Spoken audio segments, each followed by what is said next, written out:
Welcome to a little bit of a announcement-esque video. I never know what to do with these, especially how to start them. So first off, I want to point out that we've reached 750 subscribers. You guys are awesome. Thank you so very much. This was my goal for the end of the year. So to have reached it in August was a bit of a surprise. My goal was 750 because if I've gotten one subscriber a day, I would have reached it by December. So yeah, you guys have been awesome. And then the next milestone will be obviously 1,000. And at that point, I should be, unless they move the goalposts again on me, I should be able to enable ads on my channel if you're not interested in that, which I get. I was also thinking about starting my Patreon then, setting up one. I have 2 ideas on what I might offer, but if you guys have other ideas on what you would like to see there, go ahead and let me know what you would like. And the next thing, a couple of other notes. The next couple of weeks, there'll probably be fewer videos, just because, one, it's very hot. And when it's this hot, I don't like being on my PC any more than I need to for 2 reasons. One, I don't like it producing a lot of heat into my room. And 2, because I'm like nervous about it getting too hot. So I try not to be on it when it's really hot. It's been anywhere between the 90s and the 100s here, Fahrenheit. So quite unpleasant, and I don't have any kind of cooling system. So yes, there will be fewer videos just because I won't want to work on them as much. And the other reason I might have fewer videos is just because my birthday is coming up on the 28th.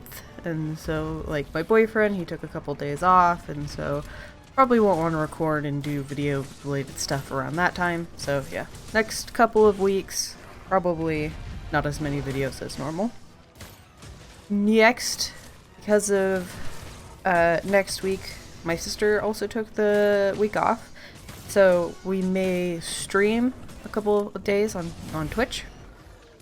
So if you are interested in seeing that, you can either follow my Twitter, where I will announce when I stream, or you can check out my Twitch channel. It should all be in the description of each video. And then the next, and probably the biggest part of this video, I'm going to be talking about some of the potential games I'm considering for the replacement of the Journey to the Savage Planet series. I feel like we only have a couple more weeks of that, so I've been trying to keep an eye out on some potential games to replace it. I have 5 potentials right now. If you have other ones, go ahead and comment them down below and I'll check them out. But what I have so far is Littlewood. So it's like it says the world has already been saved. Now it's time to rebuild your town, learn new hobbies, and forge lifelong friendships in this peaceful and relaxing RPG. This has been a game I've been watching for a very long time. It's been in early access. It just recently went out to 1.0, which is very exciting.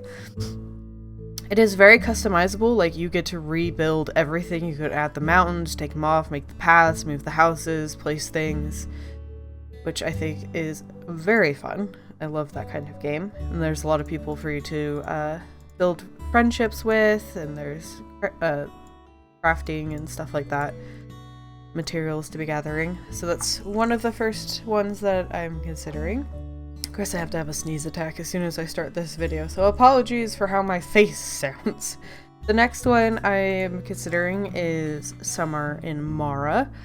This is another like farming one, but this one also has a whole lot of exploring. Like there's just a load of islands you go see, each of them having different types of people to meet and quests, and it looks like a lot of fun. If this is a game that you're interested in seeing, even if I don't end up doing a series on it, I highly recommend you check out Mango Plays Games. She has a series of this going, and I will always shout her out. She's amazing, so you should check her out if this is something you want to see more of. Next is Story of Seasons. This one was recommended to me by Godiva Lovecraft. It is a Harvest Moon, I think, that's been redone. So it's not something I've ever played, so I won't have the nostalgia for it, but I am quite curious about how this one will turn out to be. It is farming, there looks like there's mini games and fishing, mining, getting to know people and getting relationships and that kind of stuff. Creatures, which are really cute. This is another one I've been considering. Big Farm Story is one I just heard about, as you can see up there. That actually comes out in a couple days from when I'm recording, which is the 18th. So we don't know how it's going to be, but I really like the way it looks. And we've got the farming. It looks like you can customize the way the interior looks. The animals are super cute. And then there's this beautiful town with people in it. So yeah, plant, harvest, and take care of your animals. Discover a small village and meet new friends around each corner. So that's one I'm considering. It's funny because I hadn't heard of it until just like an hour ago. But I am curious. I love the style of it. Next is Traveler's Rest. You're an innkeeper. You get to brew your beer, run a farm, explore the world, and build relationships with your customers to create your own fantasy tavern, which I think is a really cool concept. I haven't really seen one quite like this. So I'd be curious to see how this would play out. There's like crafting and tech trees to go through, and you get to customize, kind of. I don't think you get to be very customized, but you get to fill out your tavern. So if any of those interest you, or if you guys have other suggestions, let me know down below. But I think that's all I have for announcements and celebrations. So I hope you guys have enjoyed this little video, this little announcement, and until next time, I hope you have a wonderful day.